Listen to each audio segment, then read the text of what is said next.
This show contains profanity, advice you should never follow, humor that you might not enjoy. The names have been changed to protect the guilty. Do not try this at home.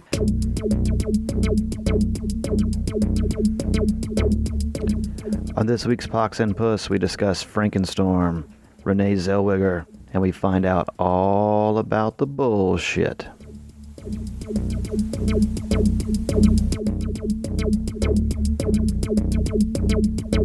Greetings, Yellow Blazers, Blue Blazers, Hiker Trash, Sasquatches, Trustafarians, Baltimore Jack, Bill Bryson lovers, Bill Bryson haters, and everybody else that might have Googled the Appalachian Trail for a school project or something. My name is Pox Holiday, and to my left is... Puss in Boots. And today we are coming to you from the basement like always. I'm going to talk a little bit about everything from the weather.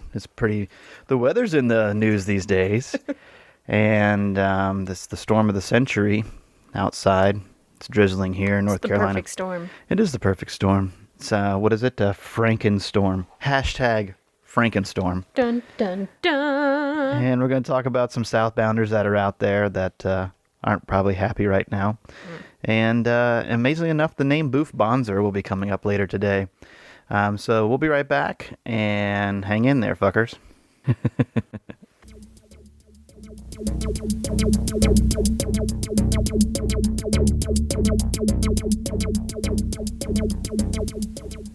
So we are coming to you on... We're recording this on, what is today, the 28th? The 28th of October. 28th of October. And snow apocalypse, weather apocalypse. The Frankenstorm. Frankenstorm, Hurricane Sandy. It always seems like the elderly woman names. Who could be afraid of somebody named Fran? Yeah, really. Fran. Or and Floyd. Irene. Yeah. That's one for up there. Irene, and now I guess the Gulf it does. I mean, Katrina, that's not really an old lady name. Katrina sort of sounds like a bitch, I'm not gonna lie. Yeah. Then there was, I know on the coast of North Carolina, the one that always, like if you go down to Topsail Island and places like that, Hazel. Yeah. I think Hazel was 69. Hazel sounds like a foreign bitch. Yeah. Sounds like a beautiful eye color to me. But, I was actually supposed to go up. I'm sorry. Hugo sounds like a ballbuster too. I just did a quick Google search on my phone of hurricanes, and what came up was Sandy, Isaac, Katrina, Hugo Boss. I mean, I'm sorry. Hugo Boss. Do you shit, man? Like a Hugo Boss. No, I got nothing. So I'm looking at a website that is based out of Jackson County, North Carolina. And Jackson County is really close to Swain County, which butts up to the Smokies. Butts up. Piece of trivia for you. Yeah. Jackson County, if you've ever seen the classic movie with, what's her face? That girl that was in Bridget Jones's Diary. Oh, yeah. Squinchy face. Yeah. Yeah. What's her name? You know who we're talking about. Yeah, anyway, yeah. That movie, Cold Mountain, was supposed to take place in Jackson County, North Carolina. Jackson County. As rumored, Panthertown was supposed to be...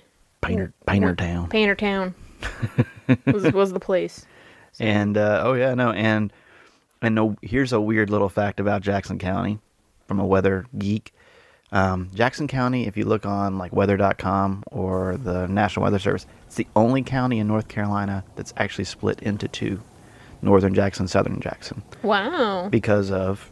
it's funny, like in Northern Jackson, they'll be like... Do they call them Yankees there? Yeah, they're Yankees, yeah. The North versus the South? Yeah. Gray versus blue. And, but yeah, no, it's, like, there's a place called Lake Glenville down around Paintertown. And they'll get like 12 or 13 inches of rain, and Northern Jackson County will, be sunny. It's just one of those fucking places. It's a thermal valley. Yeah, it's a thermal valley. There's plenty of those up there, and it just sucks. But also, Jackson County Courthouse is the most photographed courthouse of any in North Carolina. Really? Yeah. I wouldn't doubt it. Yeah.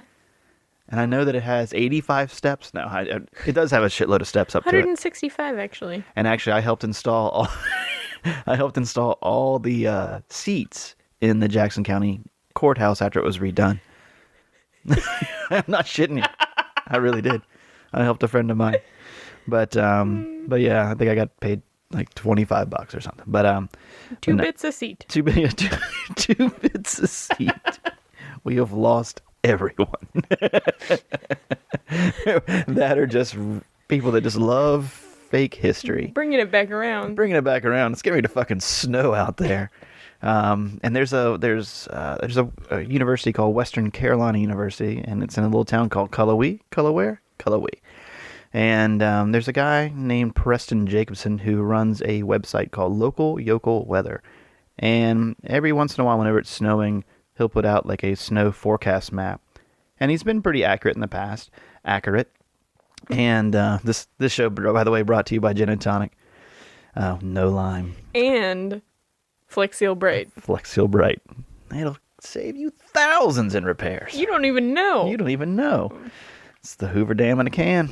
But so apparently up around the northern Smokies, and by northern I mean the tops of the Smokies, right against Tennessee, he has down here that they're expecting 10 or more inches of snow. I'm really sorry, everybody that's in the Smokies right now. That's from Sunday evening. That's from tonight till day after tomorrow. So this will come out on Monday morning. So that means just 1.5 days to go, fuckers. Jesus. 10 inches of snow up at the very tip top, as it works its way down 6 to 10 inches. And so in Bryson City, to give you an idea, it's anywhere from a dusting to 2 inches is what they're predicting. So, and that dusting to 2 inches kind of looks like it kind of follows all the way down to close to the Georgia line. So, yeah, best of luck. If you're a southbounder stuck in that snow, keep going, bitches. You're almost home. Yeah. And namely, there are 4 southbounders out there right now. Truth, Zen, Shipwreck, and Crunch. And they have some pretty awesome Instagram accounts going right now. Nice. Yeah, they're pretty cool. I tried to meet up with them, but unfortunately I wound up having to work today. The continuing saga of Pox hates his job. And so I had to work today, and then with the weather and everything like that, I was going to have to travel tomorrow, so I really, really couldn't do it. So kind of stuck down in the central part of the state right now. But, so Frankenstorm.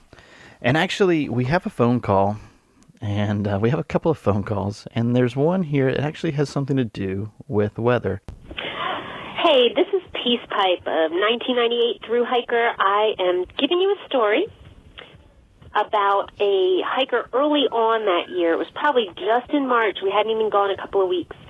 And we were hiking close to a hitch into Helena, Georgia, which is that Bavarian village in the Georgia mountains, which is totally bizarre. We ran to this guy, Sarge. He was setting up his tent in a puddle in the pouring rain. It was raining sideways. It was 33 degrees. It should have been ice, but it wasn't quite. And Prof and I stopped. We said, dude, what are you doing? There is a shelter less than a mile away. There's a road less than 3 miles away. I can't remember the exact mileage. And he just said he was done for the day. But it was one of those places where you're kind of up on the ridge and the wind is just whipping through. And you're like, this is the worst place you could possibly stop. Of course, this guy didn't make it. He set up his tent in a puddle in sideways wind, 3/4 mile from a shelter where he could have got warmed up. It was totally insane. He never made it. Of course, we hiked into Helena, scored a hotel room for $24 a night. It was 72 degrees. We sat down at that little brewery down by the river, watched the river go by, people kayaking, canoeing. It was awesome. So, Pox, my book is out, Enlightened. It's up on Amazon. It's up on Smashwords. Hopefully it'll be on Barnes & Noble and iTunes soon, and even Google+. I miss you, bud. I hope all is well. I love the Pox and Puss podcast. Love you guys. Take care of yourselves. Namaste. Bye. Namaste. Namaste to you. To you. All I can ever think of with Namaste is Lost. There was a whole lot of Namaste going on in Lost. Really? Did Like, you watch the Lost? series? Yeah. I didn't. I didn't watch Lost. Lost was in its last season when I was on trail. And I had a handful of friends that like had to be in town on what was it? Wednesday nights at 10 o'clock. Wednesday nights. They Eastern. needed to be in town whenever Lost was going to be on. And I think like midsummer when it wasn't even. I mean, I think it was over by that point. But, like midsummer, I had watched like the first season, and then when things started to get really, I think when the polar bears came, I was like, Yeah. I'm done. But so one day. I had been hiking with this guy that was one of those that was like, Wednesday night, I gotta be in town. And we were hiking one day and we were talking about like what our favorite shows were when we were home. And he was like, man, I'm bummed that Lost is over. And I was like, you know, I watched like the first season. I never really got very into it. What was it even about? And he was like, man, it would take so long. And I said, dude, I'm pretty sure we've got the time. Why don't you explain it to me? For 2 days straight. And then Jack, and then Sawyer. Yeah, morning to night. As long as we were hiking, we were talking about Lost, and he talked me through every season Oh, wow. to the bitter end.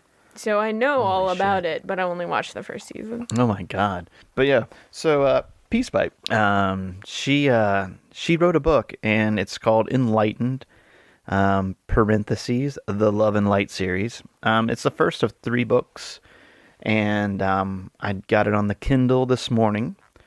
And like she said, she hopes to have it on iTunes and a few other places in the future. But yeah, I haven't had a chance. I've had a pretty busy day, but it went live, I guess, at midnight last night, and she sent me a text that it's going. And I read the,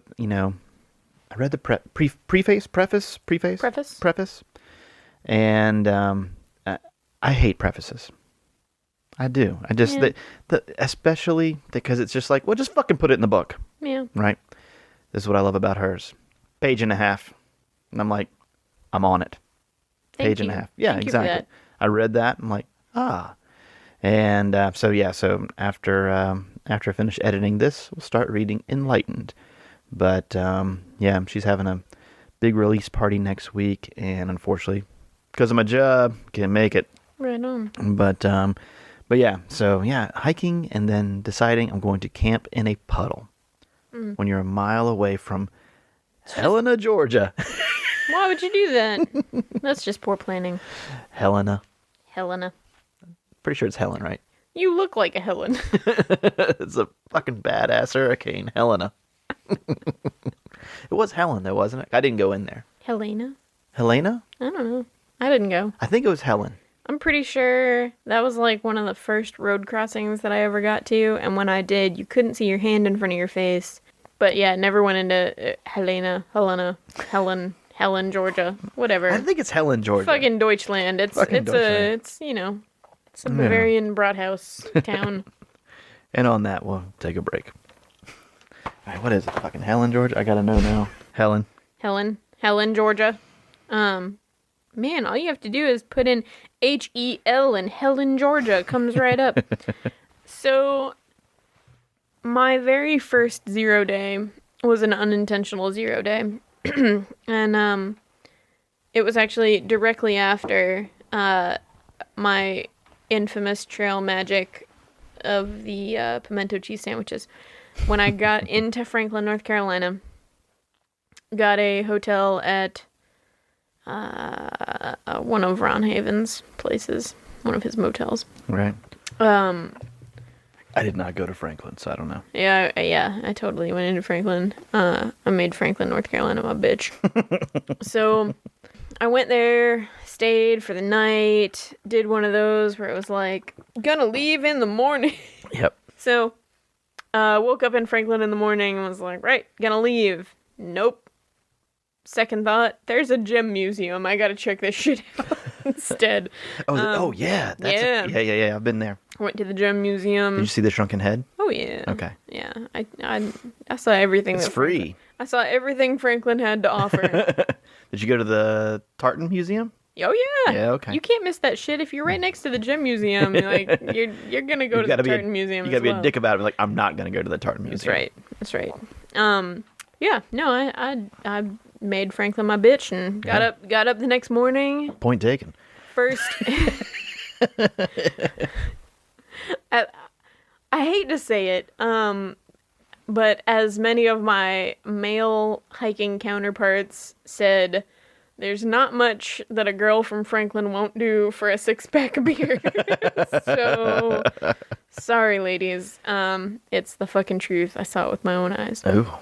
But anyway, so I go to leave. I'm actually leaving Franklin with, like, fresh smelling laundry and new groceries and all these other things. And I am waiting for Ron Haven to come pick us up in a bus to take us back to Winding Stair Gap. Mm-hmm. And while I am waiting in the motel lobby, there's a TV on that's on the news. And it cuts to, like, the local weather. And I want to say it was, like, USA Today, or not USA Today, the Today Show. And so they're like, and now coming at you with your local weather.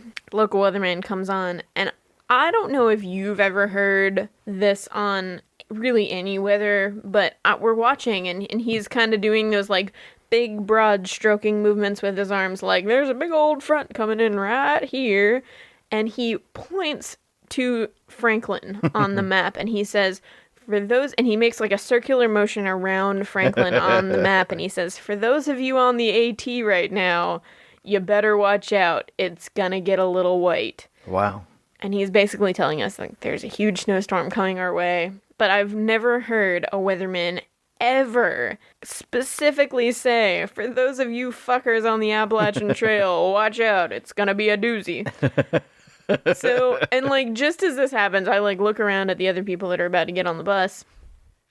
And we all kind of, like, make this face at each other, like, oh, fuck. Yeah. And, just then Ron pulls up in his bus and he's like, hey, everybody climb aboard. So we get on the goddamn bus. We're like, this is a terrible idea. And we're like, we're all trying to be optimistic. We're, like, looking out the bus windows like, this isn't going to be so bad. No. And as soon as he closed the bus doors behind us, it's when it started to snow. We were all like, boom. God damn it. So it basically snowed from then until the following morning. It was like a good 24 hours of snow.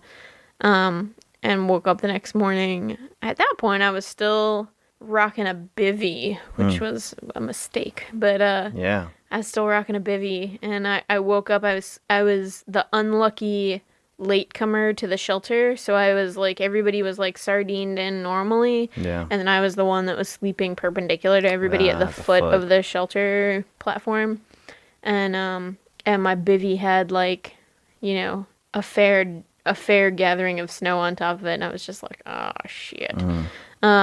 Yeah, so, but only in North Carolina. 2 days later, it was 68 degrees outside, and it was all the snow was gone. Yeah. It was one day of, like, miserable post holing where I was just like, I've never hiked in snow before ever, and then it was all gone, like, in the blink of an eye. And I was just like, well, I kind of feel like my hike has been justified. I kind of felt like if I didn't hike in snow at some point, that it wasn't real. So yeah, good for me. Jeez. The only thing I had was in '98. That was the first year that most Americans had heard the words El Nino. Ooh. And, even to the point where Chris Farley dressed up as El Nino. El Nino. Not to be confused with El Niña. It's like, what was it? It was like El Nino, which is Spanish for the Nino. But I wound up, I just remember that April, it rained 23 days in April. And, I mean, you just reach a point where you're just kind of like, have you ever had a cold, and it might only just be like for 3 days, but you've had that cold and you're like, I'm going to have this cold forever. I forgot what it felt like to feel good. And that's basically you start making plans for, like, how much you're going to work out when you feel better. Yeah, you're like, I swear, God, I'll do better. If you only give me health. Yeah. And that was basically what it was. You're like, I guess it's just this is just what happens out here. It just rains for 98% of the time. Isn't that special? Yeah, I don't have anything really great. It's just more of a depressing, fuck me. Like, I do remember the waking up one time, like somewhere in North Carolina, right before I went to bed, and at the shelter, I heard these owls go bucking nuts. Like, to the point where you're like, has someone released monkeys in the trees? You know, because they do that, like, just where they're like, just owls are fighting back and forth. What's happening here? Yeah. And it was like, well, that's crazy. I've never heard owls do that before.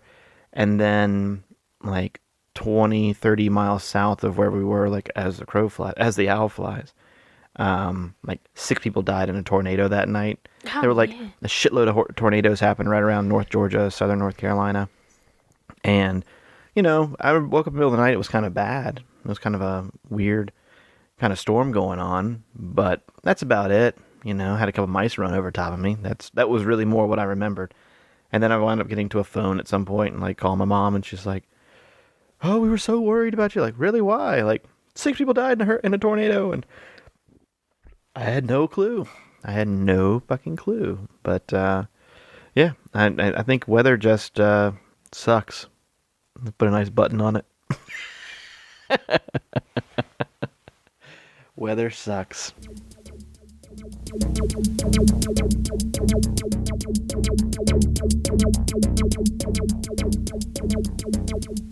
I'll be the first to admit that I am a cold weather weenie. And while I was on trail, there was this like feeling of, this is all part of it. Suck it up, you big ninny. And now, like, nope, no thank you. Done. In fact, the first trip that when you get off trail, you imagine you romanticize in your head about all the trips you're gonna do. The first backpacking trip that I took when I got off trail was like sometime in January to Hot Springs. I went with a couple other people, and it was just it was a trip that when the folks at Mount Rogers Outfitters dropped us off at like Davenport Gap or some shit, I can't remember, but basically all we had was like an easy hike from there, like a 5-mile hike from there downhill to Hot Springs. And it was one of those that, like, as we were driving up, it started snowing. And I was like, this is going to be great. Yeah. And it snowed the entire time, which would have been fine just for me. But I kind of forgot that I was going to be with other hikers that were not as experienced. And, you know, like, I think the hike from where we were dropped off to the shelter, which was where we had planned on meeting, was like 2 miles.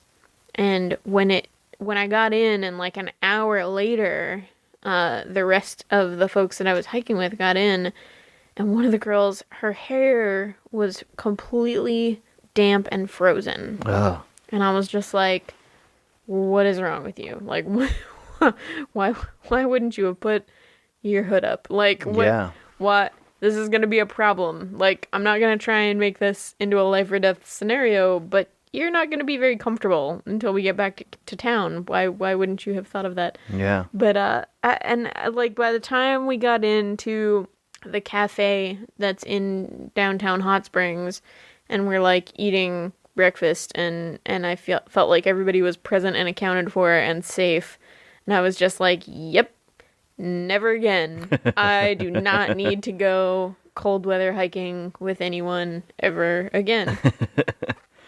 I remember getting to the top of Roan, you know, which I've hiked Roan several times since with a really good friend of ours, and I've gone to Roan when you're post holding up to your knees, thighs, you know, heading south, several times since then. But just that hike up north, it just is like the 7 or 8 just kind of false peak kind of feels to it.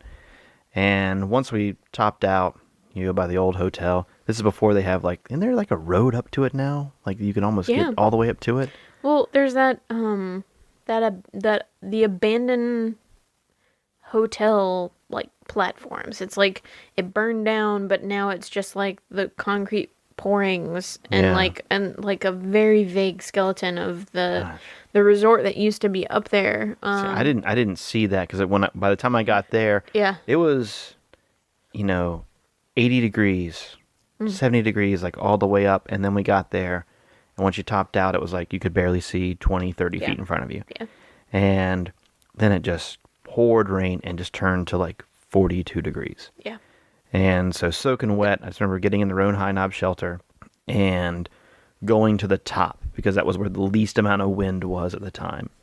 And that was the first time on the trail where halfway through the day, I got out of my wet clothes and got into dry clothes. I mean, it's freezing cold. It's not going to actually, clothes aren't going to dry out, but it was just like, I'm just stopping. And we were just heading to Over Mountain Shelter. And we were like, oh, it's all downhill from here. Yeah. But it is off of Rhone High Knob. But This is a terrible time now. it's okay. But so I remember, that was like the only time that I ever like just like halfway through the day like I need to be in dry clothes right now, and did. And then that awful feeling of getting back into your wet hiking just so you have something to wear that night, And I just remember being like, I think that was like one of the longest lunch breaks I ever took because it was just like, if I decide I need to go, that means I got to put on my wet shit again. I mean, it's all synthetic, but still, it's just like it wasn't drying. No. It was not drying. No.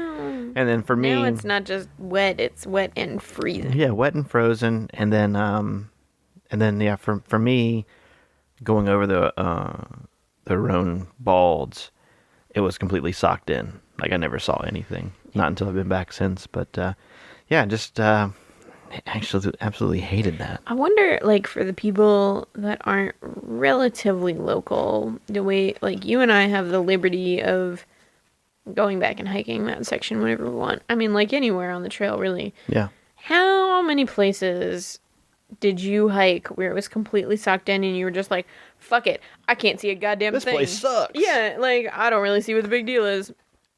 Like, it's that kind of stuff that you're like, I wonder how many people totally miss some really amazing things because they're like, fuck this shit, it's cloudy, or Yeah, exactly. It's foggy, this place sucks. I've thought that several times where it's like, what did I hate?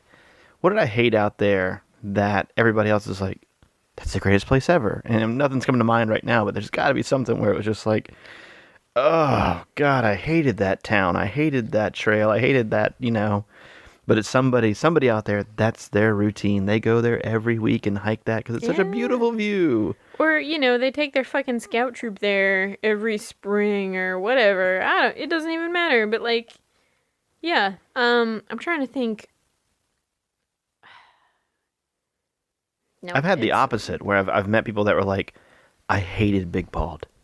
God, I hated Big Bald. Yeah. And it was just like, it was just so shitty. And I'm like, Yeah. I literally got to the top of Big Bald on Easter Sunday about 20 minutes after an Easter sunrise service had happened there. Had finished up, had wrapped up. And I'm out there. I have no clue that it's Easter. It's just, no idea. I'm just like, yep. It's a day. Yeah, I just went over Hogback Ridge or whatever the hell it was, and it just sucked. And then it's like, you're hiking up that thing and get to the top, and there was this old dude up there with like his daughter and maybe granddaughter. And they were like, this guy was, you get up there and you're like, oh my God, this was a hell of a hike. And you get up there and you're like, what is the 75-year-old man doing up here? Like I just busted it's a 100-yard hike from that road right there. Mm-hmm. And so this guy sat there and he pointed out every ridge. I mean, that's just a beautiful view. Oh, yeah. If you get up there when it's beautiful. And he pointed out he's like, and that's Mouse Mountain, and that's Rat Mountain, and he just did like a 360, like pointing out every single ridge. And it was just like, wow, this is awesome. Thank you, old man. Yeah, thank you. I could just imagine if I got up there and it was socked in, couldn't see anything. You it's just like hang your head. Yeah, there's got to be a million places like that where you're like, this sucks. I mean, even like when I was on top of Rocky Top in the Smokies,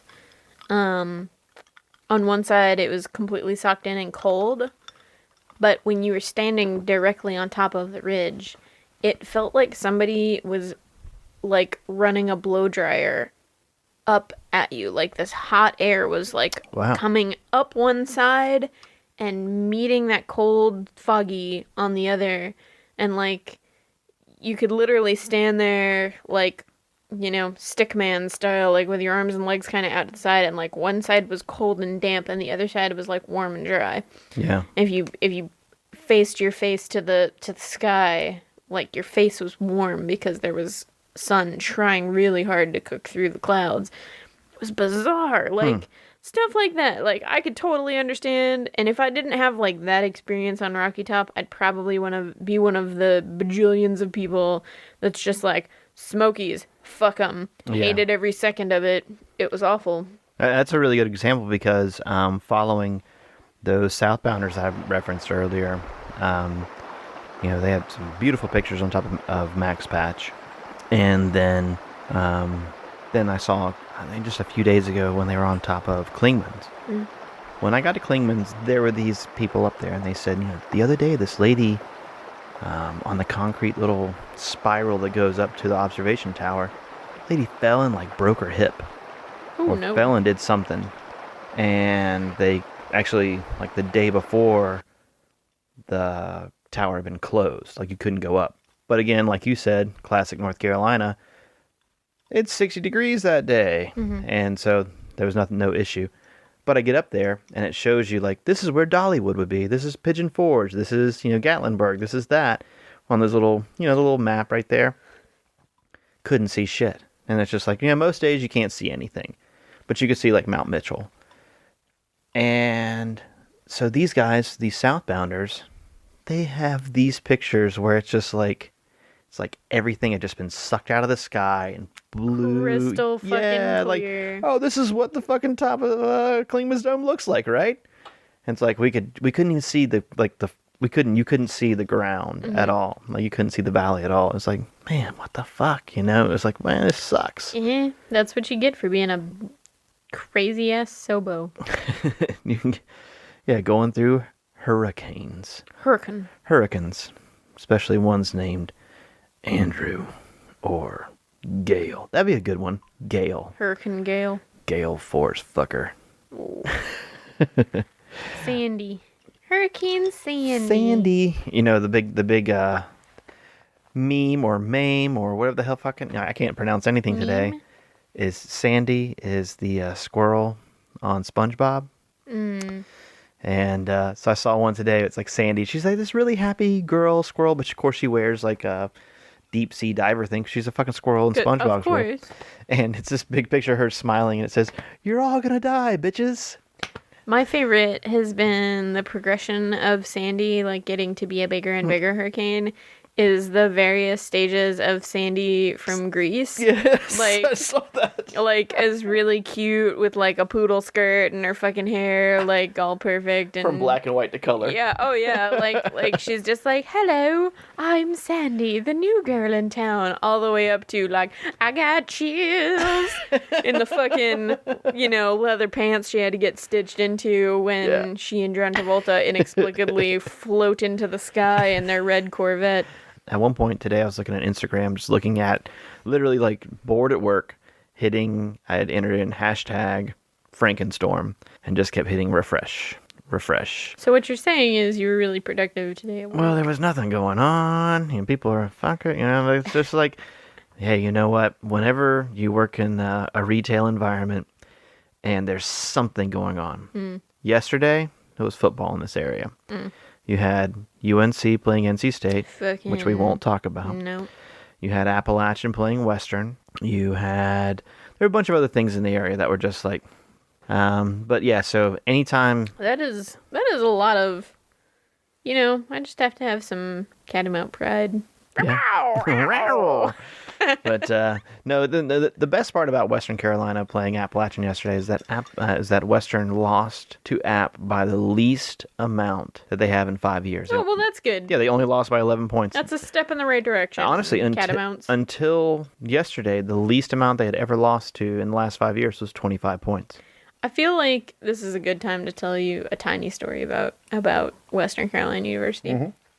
As a high schooler, my brother was local to the area, and I went to hang out with him for the weekend. And he was like my cool older brother, and we hung out. And while I was there, I wanted to look at UNC Asheville and Western Carolina University.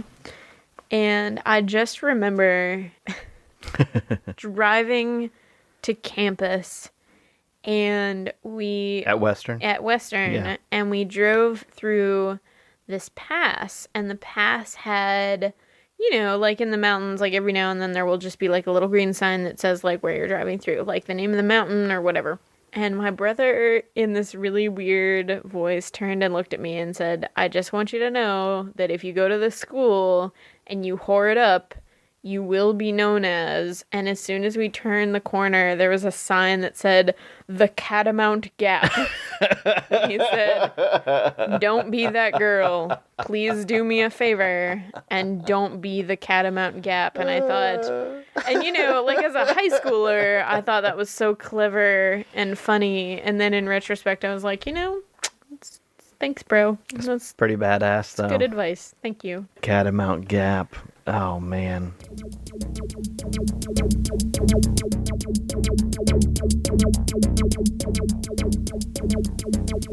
So, last week we talked about how this week we were going to talk about shelter stories. Right. I feel like it's time we should bring it around to that. Okay. Shelter journal entries, right? Journal entries, shelter story. Oh, okay. I thought this week we'd talk about the Appalachian Trail. And when I left, I had it in my brain that we were talking about good shelter stories. Okay, yeah. Not necessarily. But you know what? Like this works out too. So when I was in Maine doing the 100-mile wilderness northbound, and I want to say it was like smack dab in the middle of the 100-mile wilderness. Right about the time, pretty much the whole time I was in the 100-mile wilderness, I was starting to see southbounders coming through. And, like the southbounders as compared to myself and my hiking compadres, we had hit our stride, and we were hiking the way that people that have been on trail for months hike, and the southbounders were hiking the way that people who have been on trail for 4 days hike. They were still kind of catching their stride. They were still trying to figure it out. And we had decided that we were going to push on. We were gonna camp somewhere. We were just going to stealth camp somewhere. And then we kind of figured like, hey, 3 more miles and we'll be to the shelter. Let's just push on. And it was like midsummer. So the sun wasn't setting until like 9, but we got into the shelter like right at sunset. Mm-hmm. We got in there, and, like, it was one of the shelter was facing away from the trail, like, wasn't far from the trail, but it faced away from the trail, so, like, the people that were in the shelter seemed surprised when we walked around to the front, like, hey, hi, what's going on, we're here, so we walked up to the shelter, and we're like, hey, what's going on, and it's 2 older gentlemen and 1 younger gentleman. 2 older gentlemen were together, the younger man was by himself. And the 2 older gentlemen were packing up their stuff. And we were sort of like, hey. What time is this? Right, it's like 9 o'clock at night. Yeah. 8:39, like dusk. Right. Late dusk for midsummer. So these 2 older gentlemen are packing up their stuff. And the younger gentleman seems like he's kind of gathering up his stuff too. The 2 older gentlemen said, like, we're probably just we're gonna stealth camp tonight. And I'm like, well, that's okay. Weird. And then this younger gentleman said, I'm out of here. I'm gonna camp. And I said, well, cool. I was generally like the shelter greeter anyway. So I walked in, I'm like, hey, what's going on? I'm Puss in Boots. What's happening? Blah, blah, blah. And so it was sort of strange for this guy to be like, hi, I'm a southbounder. I'm packing my shit up now, and I'm going to move approximately 100 paces away from the shelter. And I was like, what's up? And he was just like, this shelter is full of mice, and I'm not going to stay here. And I was like, really? I love mice. Yeah. And I was just like tickled that I had the shelter to myself practically. You know, I'm like, mice don't bother me, snorers don't bother me. I'm happy in a shelter. I'm happy that I don't have to set up my tarp when I'm in a shelter. And this guy's just like, I'm out. I'm gonna pack up my tent and all my stuff, and I'm gonna camp right over here. Cool, no problem. And it's like just starting to rain, so that makes it that much more where you're just like, really, you're gonna leave the comfort of the shelter? Whatever. Have a good one. And he's like, yeah, hey, I hung up my clothes here to dry overnight. Do you mind if I leave those up here? I'm like, sure, man. It's like a whole shelter. That's pretty much just me. Like, do what you want. So he, you know, and I actually think he like set up his tent in the shelter and then carried it to where he wanted to stay for the night. And he gets in his tent and he's happy as a clam. So I'm like sitting in the shelter like, sweet, all right, well, it's all me. And I make myself dinner, and my mother, I think, had just sent me this miso soup mix. She had sent me this miso soup mix, and it was really good because it was tasty, and on top of that, like, it was really easy to make. Like, you didn't have to boil your water, you just needed to make it, like, not cold, and it all mixed in really well, and it had a lot of, like, dehydrated tofu in it, and it, like, it sprang back to life in a very pleasing way. So you could put, like, 3 packets of miso soup mix in with this water, and it was really tasty. So, you know, I make this, like, miso soup, and I had a couple other, like, things that I was just sort of snacking on. I didn't really make a full-fledged dinner, but that's just what I made. So I drink all this soup, but for whatever reason, the powder that you mixed up this miso soup with, like, caked along the sides of your cook pot, like, a lot. So I was like, all right, well, I gotta get this crap off so that it's not just, like, caking on the inside of my cook pot. And so I probably threw, like, 3/4 of a cup of water in there, brought that back up to warmth, swilled really hard. By this time, it's, like, completely dark outside.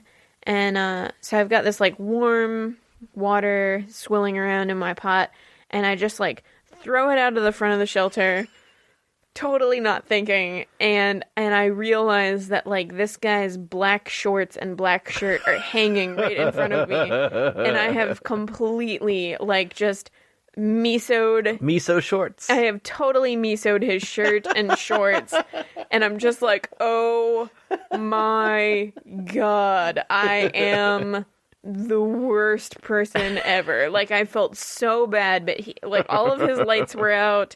I wasn't gonna go tell him, and I'm, like, kind of freaking, like, overly, like, I think because he had only been on the trail for, like, 4 days, I felt, like, overly, like, I can't let him know that this is how other hikers are gonna be, like, and I'm like, do I wash all of his shit? No, I can't wash all of his shit. It's gonna be soaking wet when he gets up in the morning. Like, what do I do? And so I just, like, wrung the miso soup out of his shirt and his shorts, and I just was like, what the fuck am I gonna do? And at that point, like, it was late. Like, it was, you know, it was way past my bedtime on a normal day. We had a really long day of hiking that day anyhow. So by the time we got in, like, we were having a late start, getting dinner going and everything like that. So then on top of that, I'm like, you know, it's, like, way past hiker midnight. Yeah. And I'm just like, fuck, okay, here's what I'm going to do. I'm going to go to sleep, and when I wake up in the morning, I will explain to this Sobo what I did, and, like, hopefully I'll be able to explain it, and, you know, we'll be able to somehow or another clean up his clothes. I don't know what I thought we were going to do, but when I woke up in the morning, the clothes and the Sobo were gone. Like, he had already left. So I left this straight up confessional in the journal that morning about the miso Sobo, and it was just me apologizing so much to this poor guy that had no idea why his clothes stank, chock full of MSG, or, you know, like, why his clothes were gonna get eaten by mice. Like, And I felt so bad, but it was just like I woke up, and as soon as I woke up and like rolled over and realized the clothes were not there and the line wasn't there, I was like, what have I done? I've killed a man. I felt so bad. But apparently I had friends just various friends that were hiking, whether they were northbound or southbound at that point. I don't know if word ever got to the Miso Sobo, but I really hope that they did, because I referred to this guy many times in the journals for pretty much the rest of my hike as the Miso Sobo. But yeah, that feeling of swilling nasty soup water and just like whoosh, and realizing that you just soaked somebody's hiking clothes with very fragrant soup mix. That was a shame. Oh my god. The Miso Sobo. And on that note, we'll take a break.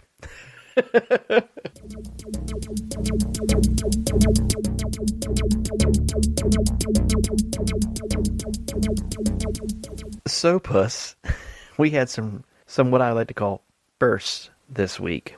I really had never used Twitter before. I had several Twitter accounts, but just really never used them. And so we wound up picking up a whole bunch of different random people. Excellent. Yeah, one of them, my favorite so far, has been from the UK. He is at Thru-Hiker 2013. He's starting in April. And he's got some pretty cool pictures up from a thing called Boomtown. Boom. It sounds like it is, yeah, it worked out well. It sounds like it's like their Bonnaroo / Burning Man. I don't know. Some really interesting pictures of people who are dressed up like actual Lego people. Yeah, definitely worth a look up. I had to Google Boom. I did want to ask him, I'm like, what the fuck is Boomtown? But it seems pretty cool. Legit. Yeah, definitely one of the other cool ones we picked up was another podcast called The Black Guy Who Tips. All right. #TBGWT. I like tips and black guys. Exactly. It's a fucking hilarious podcast. My wife one time commented on the fact that our podcast can go kind of long. Our longest one so far being 1 hour and 23 minutes. Mm-hmm. Theirs like average 2:35. You better be committed. Yeah, and I'm desperately trying to get us onto their show. Nice. They're based out of a town not too far from here, and they were the same way. They said, "Look, we run our show out of our basement or out of our house, and we're just not going to let random people in." And so, as of right now, you and I aren't on iTunes. Mm-hmm. But after this show, I think we're actually going to be on iTunes. Oh, right on. Yeah, and so, but the Black Guy Who Tips is actually up for an award by a website called Stitcher. And Stitcher is basically, it's a really cool website for podcasts. You can kind of actually, it's almost like creating a playlist for your own podcast, or for what you like. So you get everything from Mark Maron to Adam Carolla to NPR. And you're just like, yeah, I like these, and boom, boom, boom, and it makes a playlist for you. But they're actually up for an award for the most original podcast on Stitcher. So you can actually vote from now until I think November 5th, for the Black Guy Who Tips. Hilarious. It's this guy and his wife. They run it out of Charlotte, North Carolina. They've had everything from basketball players to a very famous porn star called Sarah J. on their website. Oh, she's one of my favorites. She is. Oh, good.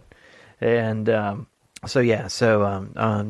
only do I hope that they win, but I wouldn't mind being on their show. They're pretty damn funny. Are you Googling Sarah J. on your phone right now? Now that I said she was one of my favorites, I feel like I need to see a picture of her at least. Yeah.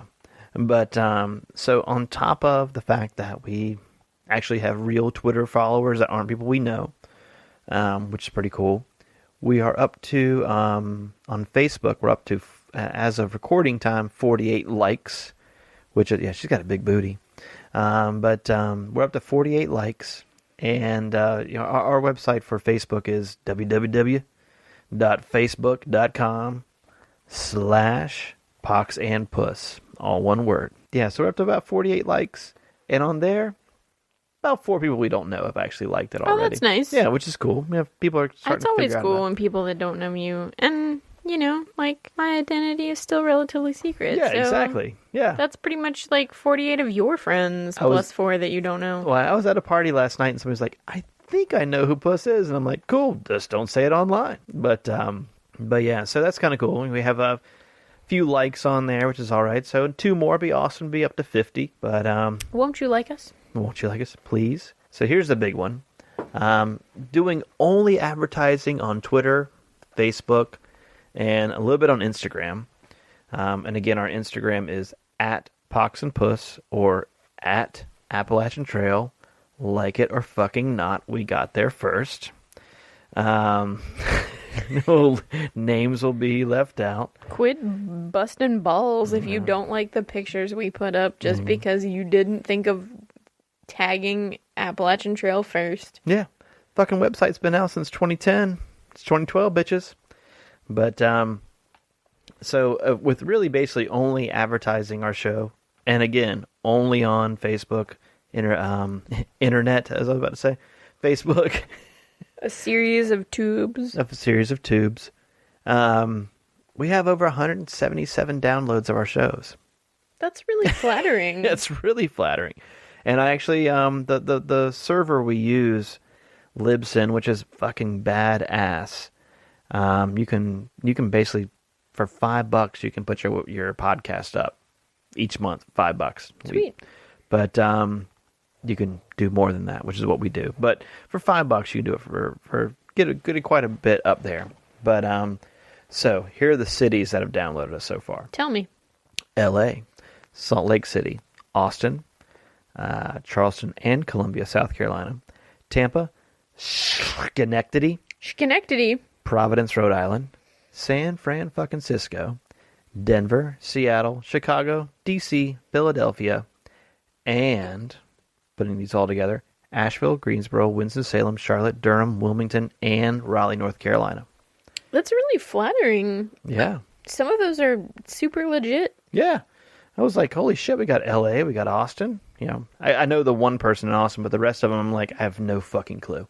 Schenectady? Are you connected in Schenectady? I do. Hey-o. Oh. I had a creative writing class in college that one time I had to write a short fiction that contained Schenectady, New York, a pie eating contest, and something else. I can't remember what. Do you have the hiccups again? I do. I actually one time in a shelter journal spelled out Schenectady, and you know, maybe that's it. We were sitting there, we were like, SK.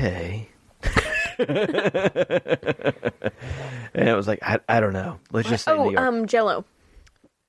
Jello was the third thing in my short story. Jello? Yeah. Oh, okay.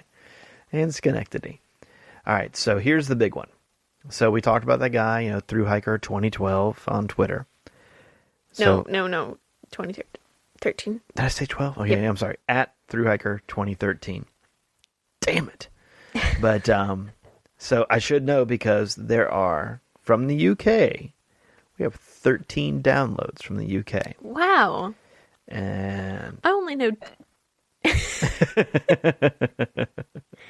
I only know, like, 2 people in the UK that could be remotely interested in this. I have no clue. And I axed at 2013, at Thru-Hiker 2013. I asked him, how did you find out about us? Yeah. The Twitter. Oh. Yeah.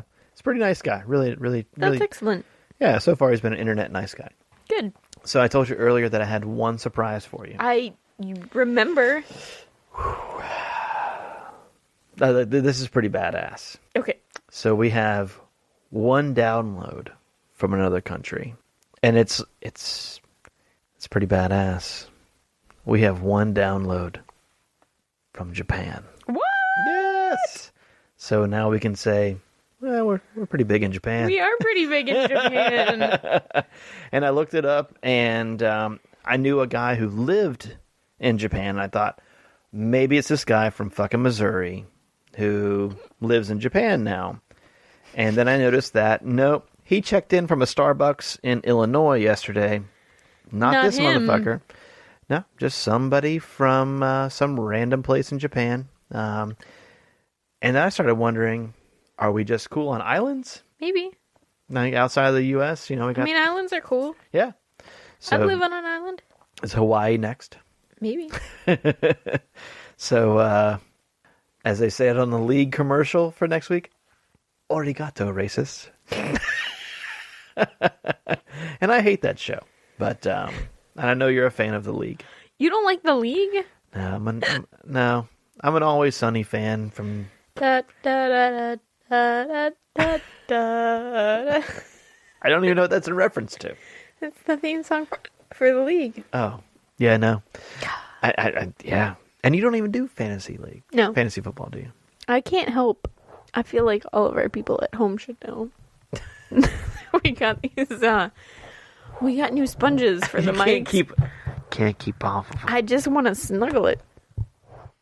Is your smell?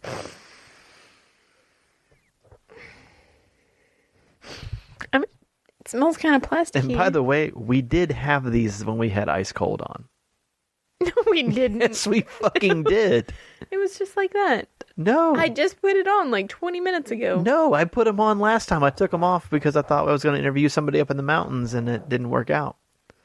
So I took them off. No, we had these last time. Everybody at home. I am not crazy. I swear. My microphone now looks like it has an afro, and I just want to rub my nose on it. And I want to point out, you just called it a microphone.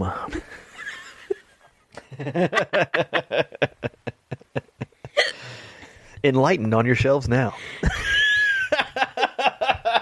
Namaste. Namaste. I am not mocking you, by the way.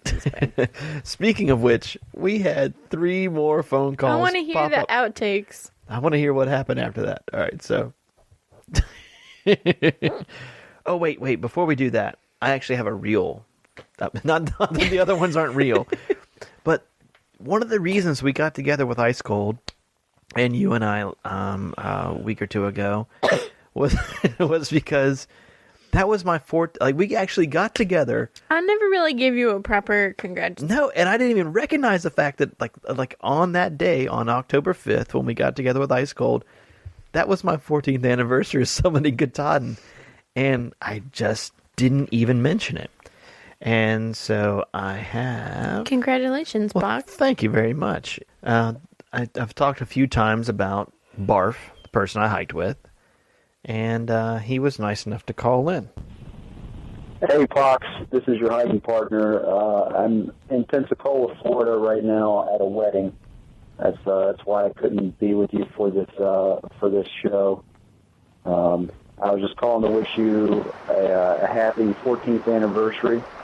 I think maybe we ought to go for round 2 after we turn 70 or something milestone like that. I also wanted to give a shout out to all the crazy people that I met on the trail. Bjorn, Baltimore Jack, Oldfoot, Bacon, Naked Guy, Lone Wolf, the other Lone Wolf, Ships, Emir, Jesco, Roy and his dog Rebel, Salty, Creepy Uncle, the Parson, Big Frank, Ashley, Goose, Booth Bonzer, Ashy Bill, Randy, Sweet Caroline, Habishwalis Griffin, Privy Pete, Ducky, and of course the other Lone Wolf. But you guys got a great show. Keep up the good work, and as always, suck on a muffler, Southbounders. Booth Bonzer, by the way, is a pitcher. He actually signed a minor league contract with the San Francisco Giants, currently on the disabled list. But the weird thing is that he left out one name. There was Lone Wolf, Mm-hmm.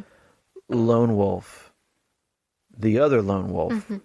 He left out Lobo, which is wolf. The year we hiked, there were like 3 or 4 dudes who went by Lone Wolf. Were there any Lone Wolves while you were out there? Oh, fuck yeah. That's like the biggest... I'm sorry, I have That's the hiccups. Okay. Yeah, Lone Wolf is like the biggest self-named Yeah, there are lots of lone wolves out there. And it's one of those where it's like, I think that's another good one. Maybe one day we can do, maybe closer to start dates for Thru-Hikers, like maybe March, we can do a show where it's like, don't fucking name yourself this. And if I had to do a real quick list, anything dealing with a wolf. Yeah.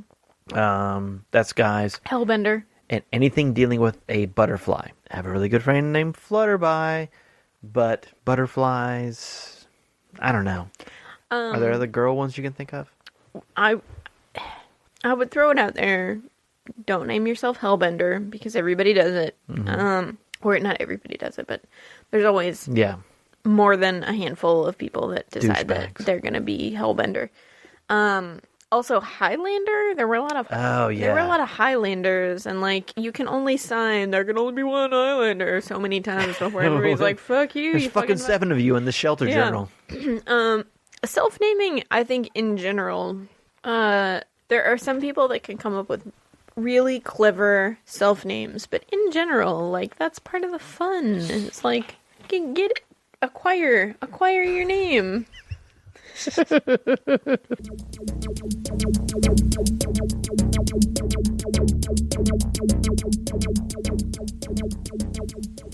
All right, so we're going to listen to the outtakes from apparently several other phone calls from our good friend Peace Pipe. You're on. Is this the show? Yes. Okay, we're on the show. This is Professor and Peace Pipe. And I wanted to tell the story of our hike in '98. And right after we crossed into to New York at the Bear Mountain Bridge, we'd stayed at the monastery. And at that point in time, we started hiking with these 2 young bucks, Pox and and Pox and Wet were cranking out 20-mile days every day, which was about 5 miles, 7 miles more than we'd like to do. But we kept up with them. We thought this would be a real challenge to get up with these young dudes. And as we did these 3 or 4 days with these guys, we started seeing these posters up for a lost person or somebody was missing. Not taking their medication. Not taking their medications, and finally we got to this shelter, and the shelter was like a converted garage in somebody's backyard. It had very nice bushes around it and very nice picnic table, and it was just a nice shelter.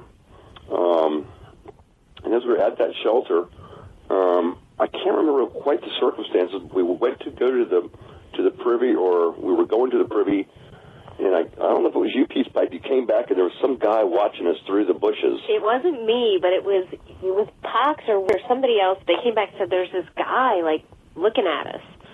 So we thought that was odd. We wondered if that was a guy missing his meds. But anyway, the funny part of the story was that night we were in the shelter, and all of a sudden there was a ruckus. Peace Pipe, what happened? I heard this rattling, like, I was like, "Prof, what are you doing? Be quiet. You're going through your pack." And you're like, "I'm not doing anything." And it turns out there's a possum in the shelter, or a raccoon. I think it was a possum or a raccoon. And it was in my pack. And we shined the headlamp on it, and we saw his little butt walking out of the shelter. But it was a wild animal in the suburbs of New York. In the suburbs. So we thought that was a rather exciting episode. And someone went back to the privy that night, and there was the guy. Yes. In the privy again. Yes. He was in it. Was he sitting in it? He was either in it or he was standing there. Yeah. I wasn't the one who went to the privy, though. Yeah, but it weirded us out. And the family was looking for him, and he wasn't taking his meds. I've told this story. Yeah. And Michael, your family's looking for you. Wow. And I don't ever remember hearing the story about a possum. I thought it was just something that scared her. That's all I remember. And I don't think that Prof even went all the way. Is everything all right? Is everything all right? He didn't even go all the way to the privy. I think it was just like he just went to go take a leak in the bushes. And that's where that happened. So this is Prof. I'm going to do my part too. So in '95, we got to, I was with the crew, and we got to, in Connecticut, and I can't remember the name of the town, but there was a very ritzy boarding school there. Maybe it was Kent. I bet that was Kent, Connecticut.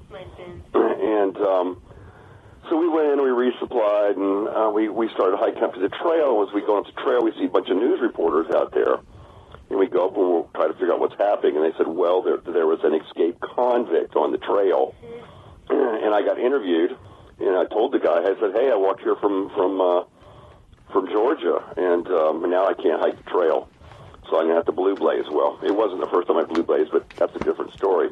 So we got the maps, and we looked at the maps and came to discover what we later called the Housatonic River Walk, which is about 40 miles from Kent to, if I believe, Great Falls. So we started on this hike along the river. It was actually a beautiful hike because it's flat ground. There were railroad tracks, and there were beautiful little delis and stores and markets along the way that you could stop at. Well, along the way was this package store, a liquor store. And when we got to this liquor store, the handbook, this was Wingfoot's book, said that if you went in here, he'd give you a free beer. So 4 or 5 of us went to this little beer package store, and we went in, and sure enough, the proprietor there would give everybody a free beer of your choice. And so we all chose a rather high-end, nice beer.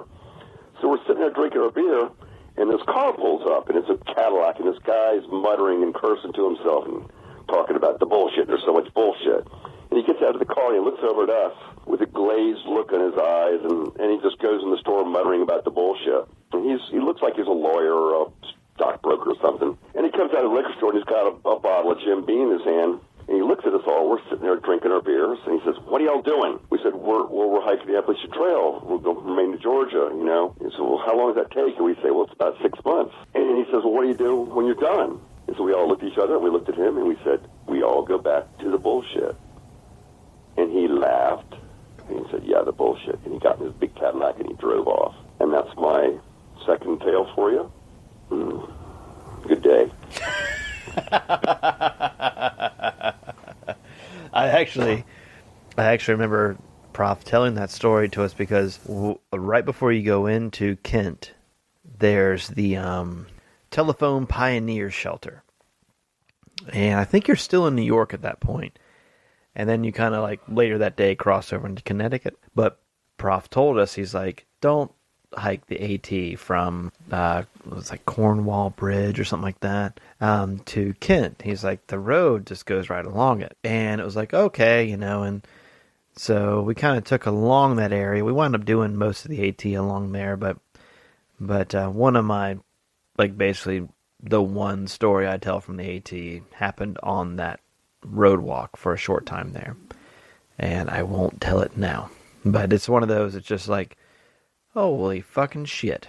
But yeah, so we actually stopped and stayed in Kent for like 2 nights, split a room with like 3 or 4 people, and at least 2 nights stayed in Kent, and went to that store he talks about where if you go in, you're a Thru-Hiker, you can go in and the dude's like, you can have a beer. Mm-hmm. Well, basically what it was he realized through the years, like from 95 till 98 when we did it, everybody came in and asked for a Foster's because it was one beer and it was like 2 times the amount of a normal beer. Mm-hmm. And so it was like, it was no longer like your beer of the choice. It was like, you're getting a Foster's can. And he just ordered extra Foster's. And so, yeah, you just, you know, all right, put the Foster's in your pack and carry on. I remember at Kent, Connecticut, I don't know if somebody sent it to me in a package or what, but this is the days of tapes. Like, you know, he didn't have like an MP3 player, had a tape player, and someone had given me Tupac's greatest hits.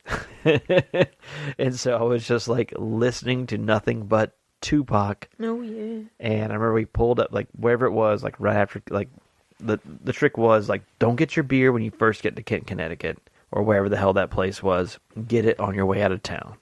That way you have a beer, you know, buy your beer in town, get your free beer on the way out. And so that's what we did. And I just remember wherever the hell it was, like the first or second night out, like just being around some like regular ass people, they were like, oh, and you're like pulling out a Foster's can, listen to the Tupac. Oh yeah. But well, I think we've done a pretty sufficient amount of talking. Bang up job. Bang up job of talking and fucking hiccuping. Hiccuping our way through the Appalachian Trail. It hurts. So, I mean, I think the big things to take away from this is that we're fucking big in 3 continents. Oh, yeah. And by big, I mean a total of 14 downloads across Europe and Asia. We're taking over the world. Taking over the goddamn world. I don't know. How do we put a button on this fucker? Good night and have a very pleasant tomorrow. Thank you, Edward Murrow. So I know one way we can put a button on it is that this week I know we promised a guest.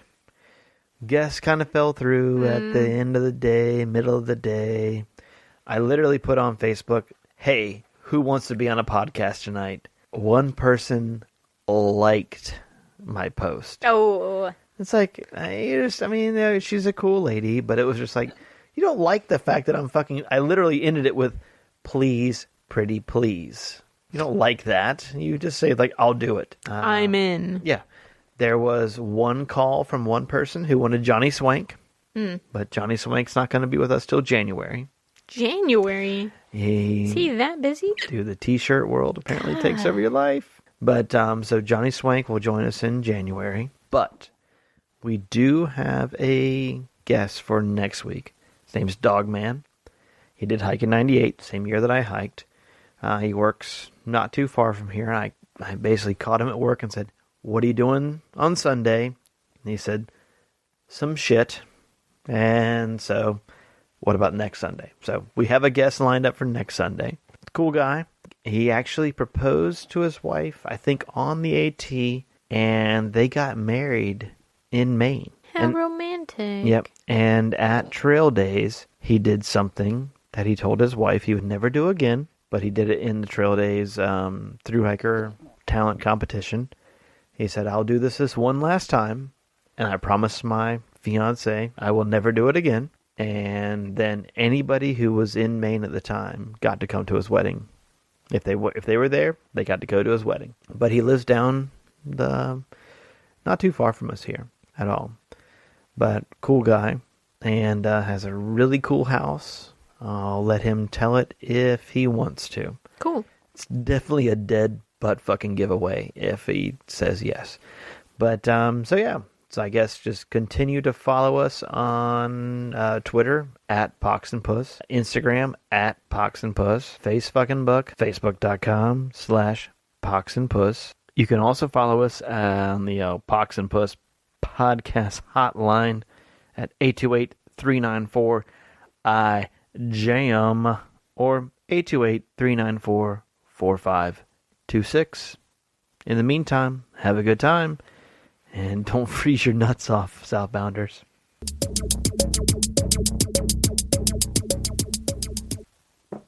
That was the first on recording fart from me.